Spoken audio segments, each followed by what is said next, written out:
তাকবীর, বাংলাদেশ জামাত ইসলামী জিন্দাবাদ জিন্দাবাদ, আলফেরানোর আলো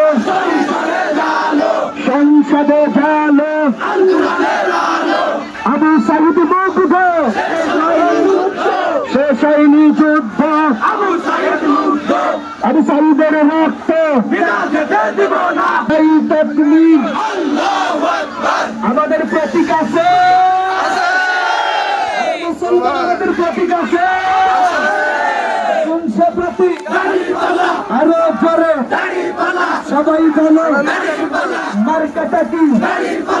ইনশাআল্লাহ, মাশাআল্লাহ, মাশাআল্লাহ, সুবহানাল্লাহ, আলহামদুলিল্লাহ। মুসলমানের না ইনসাফের, জামাত ইসলামের, ভালো মানুষের, সকল মুসলমানের, হিন্দু মুসলিমের, মানুষের না ইনসাফের, জামাত ইসলামের, বাংলাদেশের সবখানেতে